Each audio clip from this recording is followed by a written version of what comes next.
iNACOL, where I started with students in the 9th grade. They graduated in the 12th grade in June of 2010. The day of their graduation was one of the biggest days of relief and sadness that I've had in my life.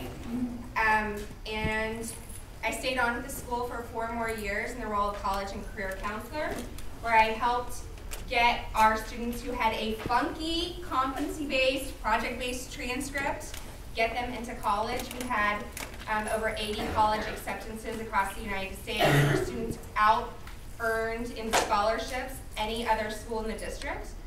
They were getting full-ride scholarships to institutions across Washington State and the Northwest with a competency-based transcript.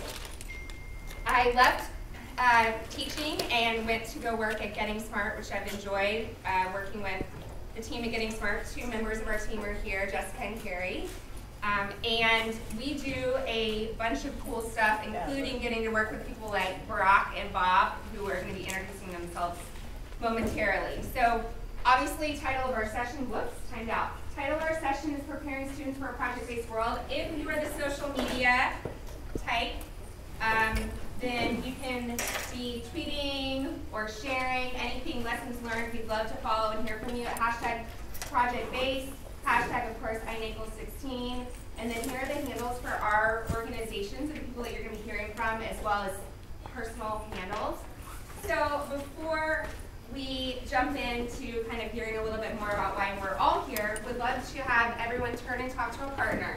So what do you hope to get out of this session? Obviously, there are hundreds of sessions at iNACOL. Why are you here? What do you hope to get out of it? Just turn and talk. Take 2 minutes to turn and talk with a partner, and then we'll have a few people share out. So would be fantastic to hear. I'm going to start with the students. So there are 7 students from a local school in San Antonio that are here, and we're going to be hearing a 10 from them in a few minutes. But I did just ask, what are they hoping to get out of this session? And the first response is from Christian. So why don't you say what you Yeah, okay. So now us are from the same exact school, but we're all from the same sister schools. And some of the other graduates, I would like to hearing their stories, because number one thing is, I like to learn what other people know. So I like the exchange of ideas, like to build what I know and help teach someone else. So that's why I do. He literally said free exchange of ideas, which was like, that's a nice, like, just money quote. And I feel like it relates to what Jim Shelton was talking about when he said, we need to be collaborating and learning fast and learning from one another. And that was definitely what Christian's modeling by saying, like, I'm looking forward to learning from my fellow students, my colleagues. We'd love to hear from a couple of other groups. Oh, I come from a school district that's 104,000 students, 14,000 teachers down in Florida. And they're trying to shift over to PBL and all the latest, whatever's new, they're trying to shift to it all the time. And since I teach engineering, I'm already doing project-based, so they said I'm the guru. So I'm trying to pick up how do you implement it into other places.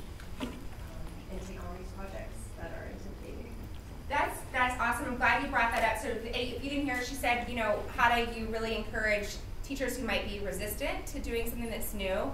And something that Bob and Barack and I talked about yesterday was really having teachers that develop a PBL mindset. And so we're going to talk about, like, what does that mindset look like if you're open to kind of thinking of even your own teacher work as projects, or what if you're publicly displaying your own projects and kind of adopting that sort of that PBL mindset as a teacher. Maybe one more person, and then we can kind of kick it to Bob. Okay, we'll go in the very back. In the description, it talked about creating a path to college, career, and civic readiness, and so just trying to figure out how to put together to go towards that, to get on that path.